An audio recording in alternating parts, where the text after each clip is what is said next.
So finally yeah, and it started. So what I wanted to say is I have been through many interviews in, let's say, in the United States, in Europe, and in Western Europe. Well, first of all, there's a certain type of interview that has happened Um, to me and and I think there is a certain type of interview that every one of us has experienced, and it's the American type of the interview. And generally, it's that type or that sort of interview that Google has created originally. First thing first is it has many steps, many parts of the interview itself. Uh, Judging from how long is it in Google, for example.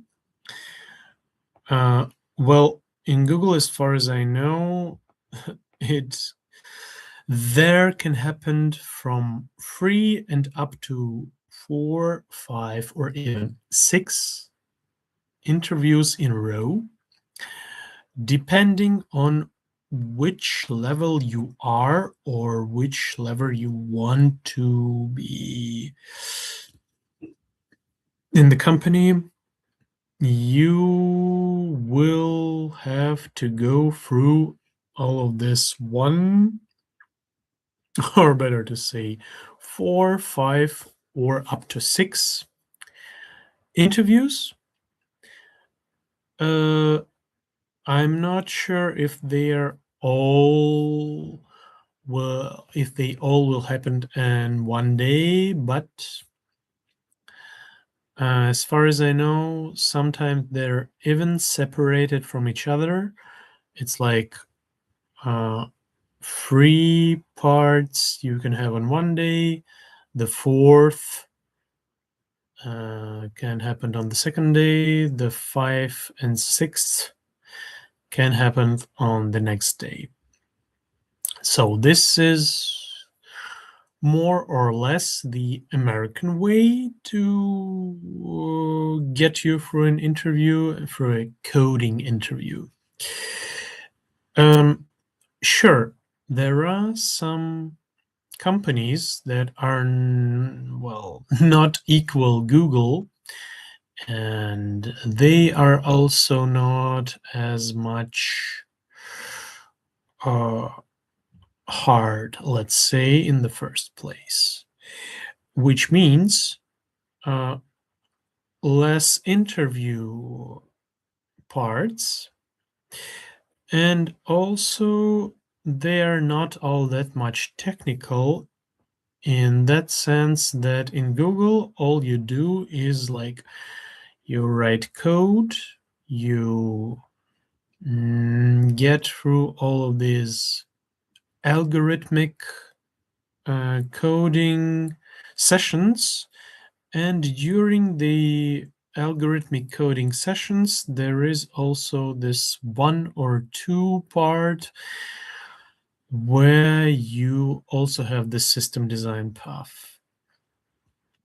And during the system design part, you will have to design something like a big system or a question. Give me a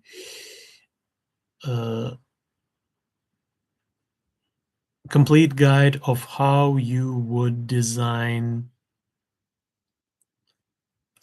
Facebook, or how you would design a web application such as Twitter, or anything else, like if you would build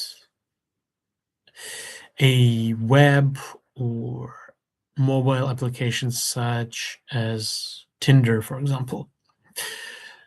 So, well, in Europe, it's completely different. In that matter, like when you get to the interview, all you have to do is tell about yourself. This is the first step. Second, you have to tell those people all the information you can about your work experience. They sometimes may ask you about your, let's say, your biggest failures, your biggest regrets, your biggest achievements. What was the best place that you have worked in, or what was the worst place that you have worked in? For most of the questions, you already have to have a prepared answer, and at the same time, this prepared answer should also be as common as possible. What do I mean by that? If you are asked, what was the company that you didn't like to work for? Well, then you shouldn't all that much complain about the company and tell not for 100% the truth about why have you left the company or why was it so bad there.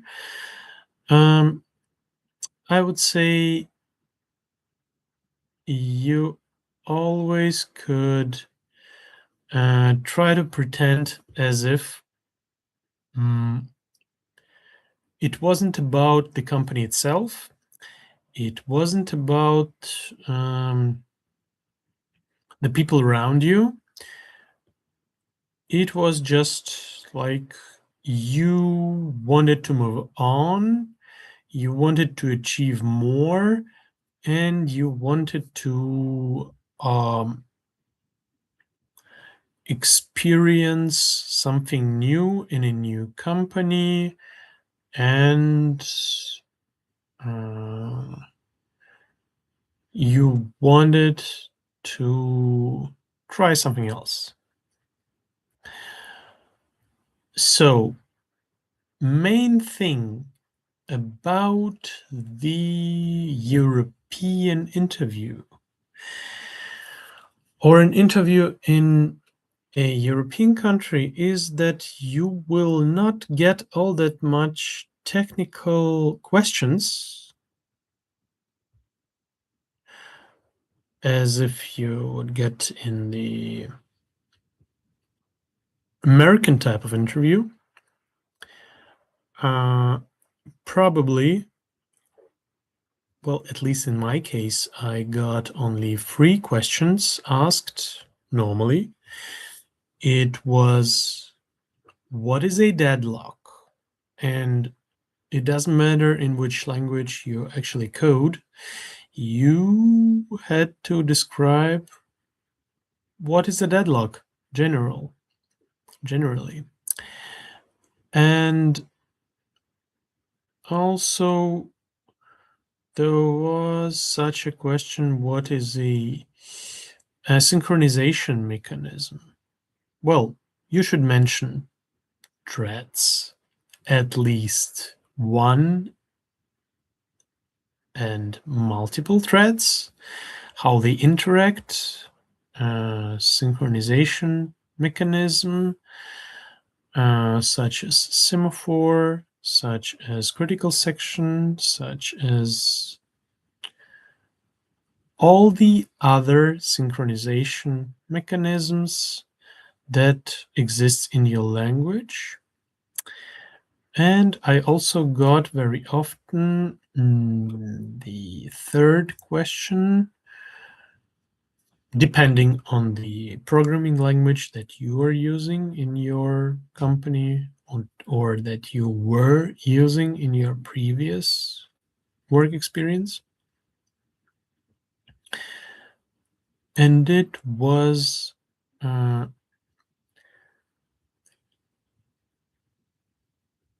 how do you handle errors?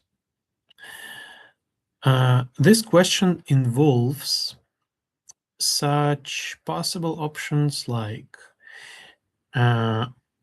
for sure, if the error happens, you can return some kind of value, which also in some languages means an error code. For example, you can print something, print in the command line, print to the graphical UI. You could log some error message or some error code to some log file. And also if the language has such things as exceptions, well, then you could throw an exception with an exception code and exception text, and you can, as a next step, then after throwing it, of course, catch the exception and do something about it. Give it to the user or show it somehow or work with it in any other way. But the main thing is exception handling. So one more very important thing, at a European type of an interview, you will not being asked a real coding question beside a very simple one, like create a code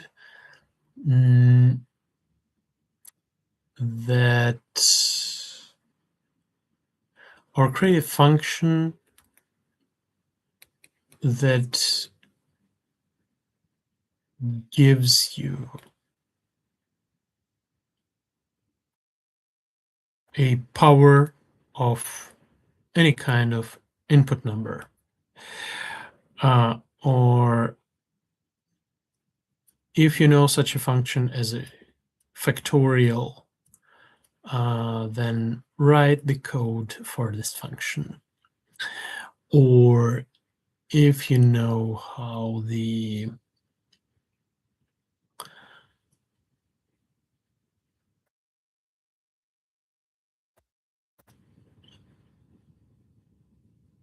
sorting algorithm works, such as bubble sort, such as quick sort, and such as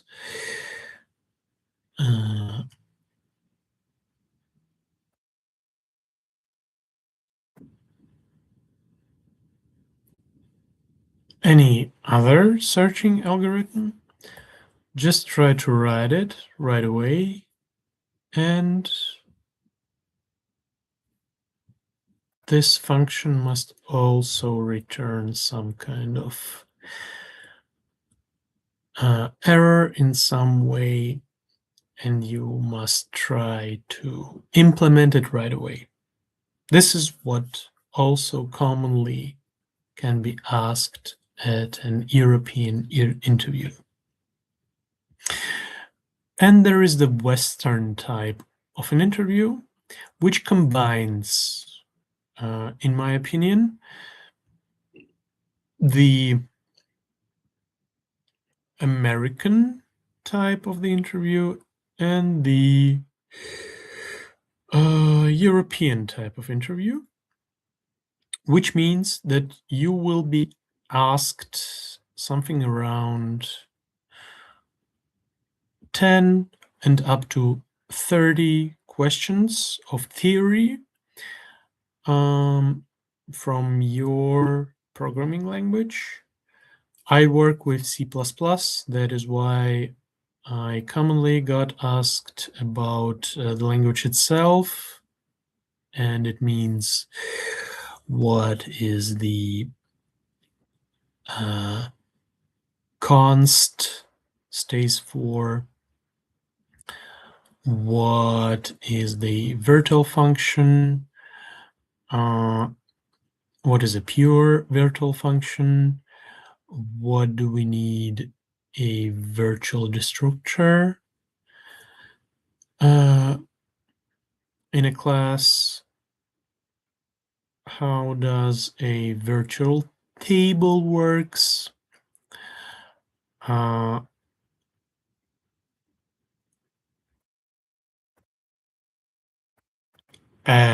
at the same time, after those 30 questions that are commonly asked about your specific programming language, you will be also asked 1 and up to 3, probably even 5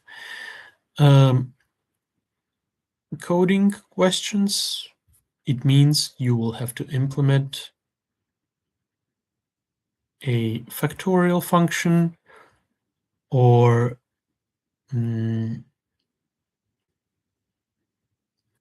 a function that splits a string, a function that is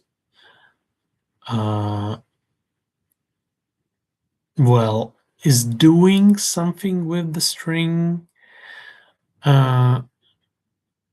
or function that is converting an integer into a string of numbers. And there are like common programming questions that you will have to answer right away. Write the code right in front of your interviewer, and in the best case, get the code written and also run the code through some test cases, show that you totally understand what you have written. The interviewer can also ask you about some edge cases if you get a certain input and get a certain, and what will be the certain output for that input that he has given to you. So, as I said, the American way to run an interview is by questioning you only coding questions. The European way to run an interview is like asking you about your working experience and not all that much about your coding skills. And in the Western European type of interview, you will be asked both. First, they will spend 20 minutes of asking you about your work experience. And at the end, or better to say, after those 20 minutes, they will spend an hour or maybe even an hour and a half by going through coding questions that you will be asked to code right away in real time, so that the interviewer can see how good are you at programming on the fly without errors, and how fast can you actually code.